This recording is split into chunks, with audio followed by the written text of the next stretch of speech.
তো বন্ধুরা তোমরা অনেকে বলেছিলে দাদা 1:1 এ ভিডিও আনতে। তো 1:1 কীভাবে সেভ করতে হয়, কীভাবে কী প্র্যাকটিস করে 1:1 সেভ করার জন্য সেই প্র্যাকটিসগুলো তোমার কাছে শেয়ার করবো, সেগুলো দেখতে থাকো। তো 1:1 সেভ করার জন্য যে প্র্যাকটিসগুলো করতে হবে প্রথমে তোমাদেরকে শ্যাডো করতে হবে, ঠিক আছে? ওরা এইদিকে বল আসছে পুরো এরকম ডাইরেক্ট, ঠিক আছে?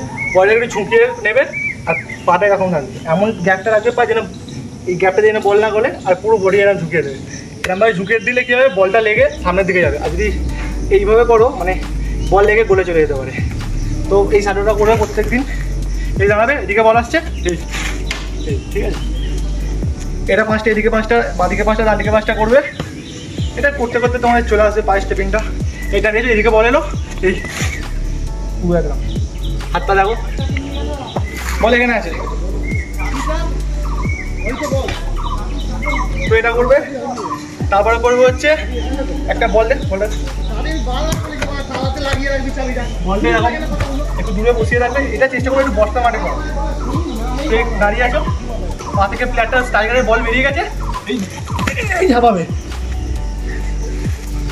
আবার একটা উল্টো দিকে করবে, একটা ডিস্টেন্সে দাঁড়াবে, স্ট্রাইকারের পা থেকে বল বেরিয়ে গেছে, এই ঝাপাবে। তো এই প্র্যাকটিসটা ডান দিকে 5টা, বাঁ দিকে 5টা করবে। তো 1:1 প্র্যাকটিসের জন্য আপাতত এই দুটো প্র্যাকটিসই করো, তোমরা দেখবে অনেক ইমপ্রুভ হচ্ছে। তারপরে আরও প্র্যাকটিস আমি আনবো 1:1 প্র্যাকটিস করার জন্য, মানে 1:1 ইমপ্রুভ করার জন্য কী কী প্র্যাকটিস তোমাদের করতে হবে সেগুলো আমি আরও আনবো। আপাতত তোমরা এই দুটো প্র্যাকটিসই করো।